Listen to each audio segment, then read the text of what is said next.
perkembangan telekomunikasi tidak terjadi secara instan, melainkan melalui proses panjang yang dipengaruhi oleh kebutuhan manusia, kondisi sosial, serta kemajuan ilmu pengetahuan dan teknologi.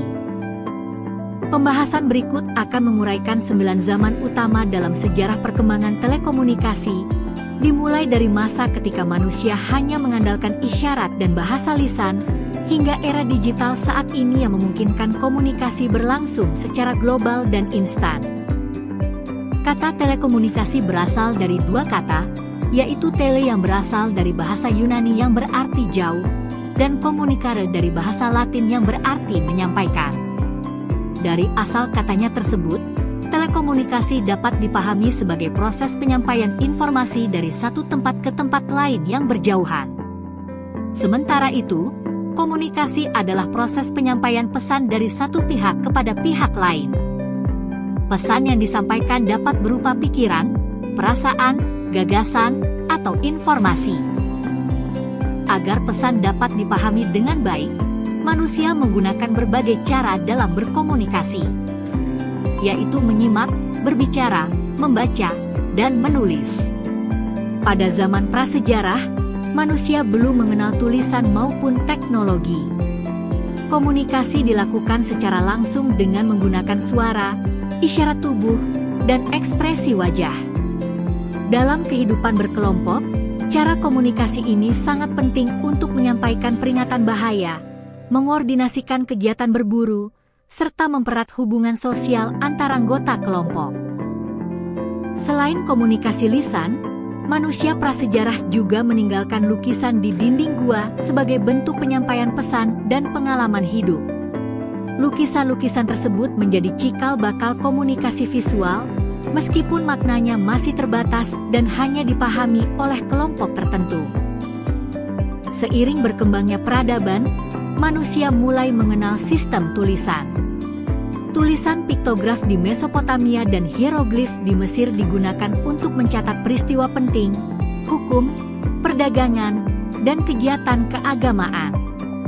Media tulis yang digunakan pada masa ini antara lain batu, tanah liat, dan papirus.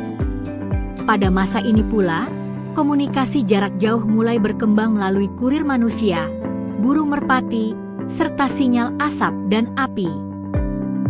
Komunikasi tidak lagi sekadar untuk kebutuhan sehari-hari, tetapi juga menjadi alat penting dalam pemerintahan dan pengelolaan kerajaan. Penemuan kertas membawa perubahan besar dalam dunia komunikasi. Kertas yang lebih ringan dan mudah diproduksi memungkinkan informasi ditulis dan disimpan dengan lebih efisien. Perkembangan ini semakin pesat setelah ditemukannya mesin cetak, yang memungkinkan buku dan dokumen diproduksi dalam jumlah besar. Pada zaman ini, komunikasi tertulis berkembang pesat melalui surat, buku, dan dokumen cetak. Pengetahuan tidak lagi terbatas pada kalangan tertentu, tetapi mulai menyebar ke masyarakat luas, mendorong lahirnya pendidikan dan perkembangan ilmu pengetahuan. Sebelum listrik ditemukan, manusia berusaha mengatasi keterbatasan jarak dengan memanfaatkan cahaya dan sistem mekanik. Heliograf, semafor, dan bendera sinyal digunakan untuk mengirim pesan jarak jauh, terutama dalam bidang militer dan pelayaran. Meskipun lebih cepat dibandingkan kurir, sistem komunikasi ini memiliki banyak keterbatasan, seperti ketergantungan pada cuaca dan jarak pandang. Pesan yang disampaikan pun bersifat sederhana dan terbatas. Penemuan listrik menjadi titik balik penting dalam sejarah telekomunikasi. Melalui telegraf, pesan dapat dikirim dalam bentuk sinyal listrik menggunakan kode Morse. Untuk pertama kalinya, komunikasi jarak jauh dapat dilakukan dengan sangat cepat, bahkan melintasi benua. Kabel telegraf bawah laut Dover, Calais tahun 1851 merupakan kabel komunikasi pertama yang berhasil menghubungkan Inggris dan Prancis melalui Selat Inggris. Kabel ini memiliki inti konduktor yang dilapisi bahan isolasi dan pelindung luar, memungkinkan pengiriman pesan telegraf lintas negara secara cepat dan andal, serta menjadi tonggak awal perkembangan jaringan kabel bawah laut dunia. telegraf membawa dampak besar bagi dunia perdagangan, militer, dan penyebaran berita. Namun, teknologi ini hanya mampu mengirimkan pesan tertulis dan memerlukan keterampilan khusus untuk mengoperasikannya. Perkembangan selanjutnya ditandai dengan ditemukannya telepon. Melalui telepon, manusia dapat berkomunikasi dengan suara secara langsung tanpa harus bertatap muka. Komunikasi menjadi lebih personal dan efektif karena berlangsung dua arah secara real-time. Meskipun demikian, penggunaan telepon masih bergantung pada jaringan kabel, sehingga mobilitas pengguna masih terbatas. Infografis ini menjelaskan cara kerja telepon pertama yang ditemukan oleh Alexander Graham Bell. Ketika seseorang berbicara, suara mengenai diafragma dan membuatnya bergetar. Getaran suara tersebut kemudian diubah menjadi sinyal listrik. Sinyal listrik ini dikirim melalui kabel ke telepon penerima. Setelah sampai, sinyal listrik diubah kembali menjadi getaran suara. Dengan cara inilah, suara dapat terdengar di tempat yang jauh. Prinsip sederhana ini menjadi dasar perkembangan teknologi telepon hingga smartphone yang kita gunakan saat ini. Memasuki abad ke-20, teknologi komunikasi berkembang ke arah nirkabel melalui radio, televisi, dan satelit. Teknologi ini memungkinkan penyebaran informasi secara luas kepada masyarakat dalam waktu singkat. Radio merupakan dasar atau cikal bakal teknologi handphone karena radio adalah teknologi pertama yang memungkinkan komunikasi jarak jauh tanpa kabel. Zaman ini menandai lahirnya komunikasi massal. Namun, komunikasi yang terjadi umumnya bersifat satu arah, sehingga interaksi antara pengirim dan penerima pesan masih terbatas.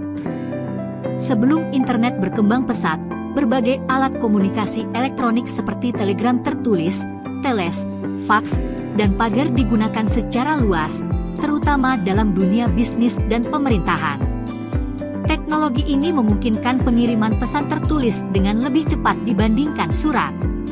Zaman ini menjadi jembatan antara komunikasi konvensional dan komunikasi digital modern, meskipun masih memiliki banyak keterbatasan dalam hal fleksibilitas dan interaktivitas. Era digital ditandai dengan kehadiran internet dan perangkat digital seperti komputer dan smartphone. Komunikasi kini dapat dilakukan dalam berbagai bentuk, teks, suara, gambar, dan video, secara instan dan global. Kemajuan ini memberikan banyak manfaat dalam berbagai bidang kehidupan, tetapi juga menuntut pengguna untuk memiliki kesadaran etika dan tanggung jawab dalam berkomunikasi di dunia digital. Saat ini, teknologi komunikasi berkembang sangat pesat. Smartphone dan internet menjadi alat utama untuk berkomunikasi, mulai dari panggilan suara dan video, pesan instan, media sosial, hingga pertemuan daring.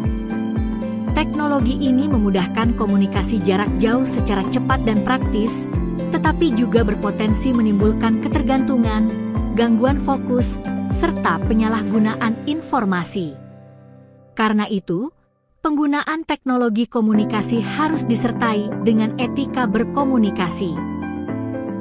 Pengguna perlu jujur dalam identitas digital, menghargai pesan dan lawan bicara, menggunakan bahasa yang sopan, menjaga privasi, serta bertanggung jawab atas informasi yang disampaikan. Dengan menerapkan etika yang baik, teknologi komunikasi dapat dimanfaatkan secara bijak dan bermartabat.